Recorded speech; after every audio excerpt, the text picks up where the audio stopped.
Hi everyone, my name is Paul Brojussen from Bismuth Consultancy, and today I'm going to be showing you how you can install the P4Houdini plugin, which is a plugin that connects Perforce with Houdini, which now ships for free with side effects Houdini as of 20.5.304 into your Houdini session.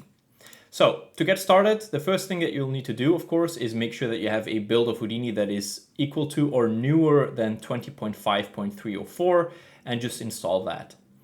If you haven't installed it yet, I also urge you to install SideFX Labs because that is where the P4Houdini plugin ships. So make sure that once again, you also grab a version of 20.5.304 or newer, or download it manually from GitHub. Once it is done, you will now see inside of the SideFX packages folder, the SideFX Labs plugin, right?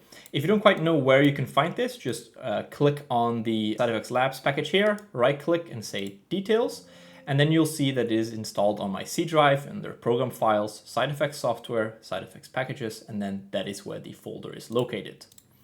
So what we're going to be doing is just open up this folder, go into the optional folder, and then you'll find this folder called P4Houdini. Open it up where you'll find a zip file. Simply extract this zip file anywhere on disk and get started by installing the plugin. So what I'm going to be doing is just somewhere on my PC, I'm going to make a new folder, which could be anywhere you want, and I'm just going to be calling it P4Houdini. Okay, so inside here, I'm going to be extracting the zip file. So just take all of those files and drag and drop it right into that folder somewhere on your disk. The next thing that we need to do is just find this p4houdini.json file and copy it. Now, what we're going to be doing is just go to our documents, go to the 20.5 folder, and then if you don't have a folder called packages, just simply make a new empty folder called packages. And if you already have that folder, simply open it up and add the JSON in there. Now, the next thing that we need to do is just open up this JSON file. And in here, what we'll see is that we are specifying a location of where P4Houdini is installed, or the files are located.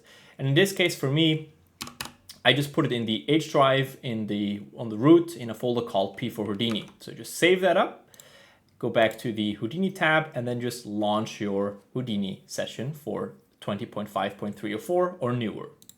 Once Houdini has successfully boot up, what we're going to be doing to verify the install is just click on the plus button here, go to shelves, and then add the P4Houdini shelf right there.